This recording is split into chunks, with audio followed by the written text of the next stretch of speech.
আজকে যে গল্পটা পড়ে শোনাবো সেইটির নাম হচ্ছে বাঁদরের বিচার। এই গল্পটা কিন্তু খুব সুন্দর, তোমরা মন দিয়ে শুনবে।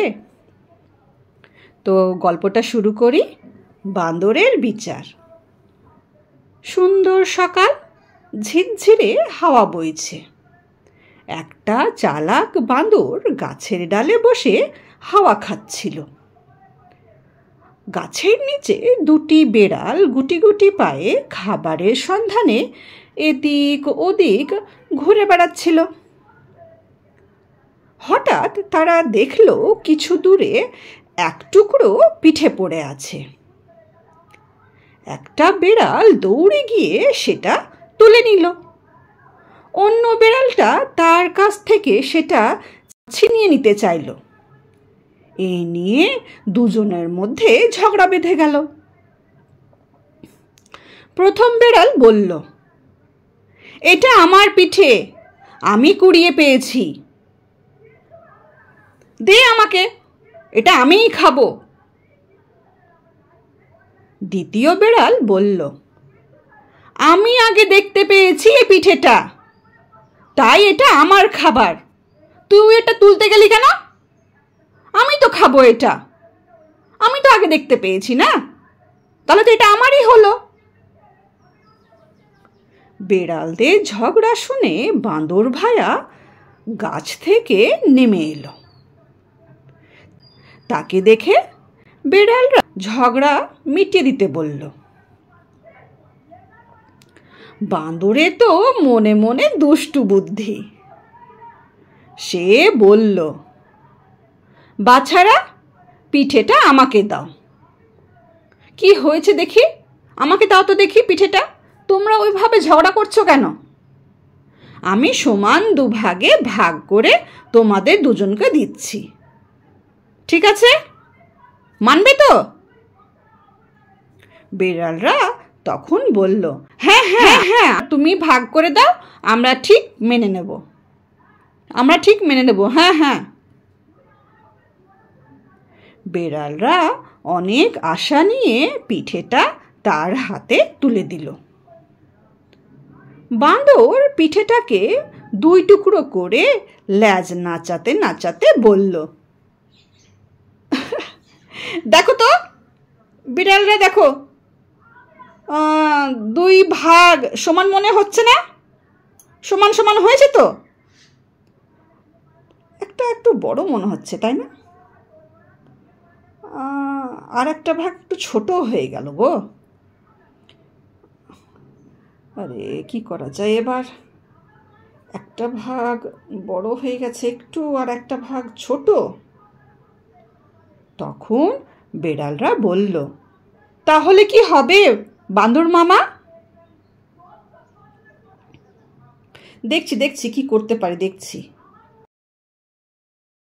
বাঁদর চোখ গোল গোল করে বলল, দেখছি দেখছি, রোসো বাপু রোসো, একটু ধৈর্য ধরো। বড় টুকরোটা থেকে আমি এক কামড় খেয়ে ফেলি, তাহলেই দুভাগ সমান হয়ে যাবে, তাই তো? হুম হুম হুম, তাই করি। এইভাবে বাঁদর প্রতিবার দুই ভাগ থেকে এক এক কামড় পিঠে খেতে লাগলো। তবুও ভাগ সমান হলো না। বেড়াল দুটো অনেক আশা নিয়ে করুণ চোখে সেদিকে তাকিয়ে থাকলো। ভাবল, এবার নিশ্চয়ই পিঠে ভাগ সমান হবে। কিন্তু হায় কপাল, শেষ পর্যন্ত সামান্য একটু মাত্র পিঠে বাঁদরের হাতে অবশিষ্ট থাকলো। তখন সে বলল, এইটুকু পিঠে আমি তোমাদেরকে কাকে দেব বলো তো বিড়াল ভাইয়া? আমি ভাবছি এটা আমি না হয় খেয়ে ফেলি।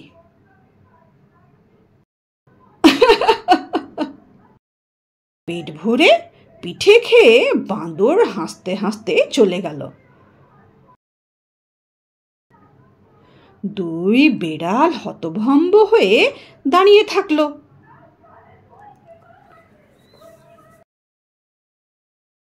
কি সুন্দর গল্প শুনলে বলো তো। বলো তো এই গল্পটা থেকে আমরা কি শিক্ষা পাই? এই গল্পটা থেকে আমরা এটাই শিক্ষা পাই যে দুইজনের ঝগড়ায় তৃতীয় জনের লাভ নিশ্চিন্ত। তার মানে কি? তার মানে এই যে বিড়াল দুটো ঝগড়া করতেই থাকলো আর ওদের জিনিসটা নিয়ে তৃতীয় জন লাভ উঠিয়ে নিল, মানে ওই পিঠেটাকে তো বান্দর খেয়ে নিল, তাই তো? সেই জন্য কখনোই ঝগড়া করতে নেই, আর নিজেদের মধ্যেই একটু আপোষ করে মিটমাট করে নিতে হয়। হোক না একটু ছোট আর বড় ভাগটা। আজ যদি সে বড় ভাগটা অন্যজন বড় ভাগটা খেত, অন্য টাইমে আবার কোনো একটা খাবার সে বড় আরেকজন খেত বড় ভাগটা। এইভাবে মিলেমিশে থাকলে পারে তৃতীয় জন কখনোই তোমাদের খাবার বা যে কোনো জিনিস নিয়ে নেবে না বা ফায়দা উঠিয়ে নেবে না আর কি। হয়তো তোমরা দুই বন্ধু কোনো একটা চকলেট নিয়ে ঝগড়া করছো, তো খাক না, তোমারই তো বন্ধু, সে যদি একটু বড় পিসটা খায় তো খাক, আর তুমি আজকে নয়তো ছোট পিসটাই খেলে। এমনও তো একটা সময় আসবে যখন তুমি বড় পিসটা পাবে আর তোমার বন্ধু তখন ছোট পিসটা খাবে।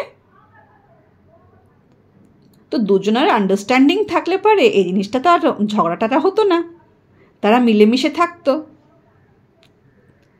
সেই জিনিসটাই এই গল্পটাতে বলতে চেয়েছে যে আমাদেরকে কখনোই ঝগড়া করতে নেই কোনো জিনিস নিয়ে, আমাদেরকে সবসময় একটু বুঝে নিতে হয় আর কি, ঝগড়া করতে হয় না। ঠিক আছে?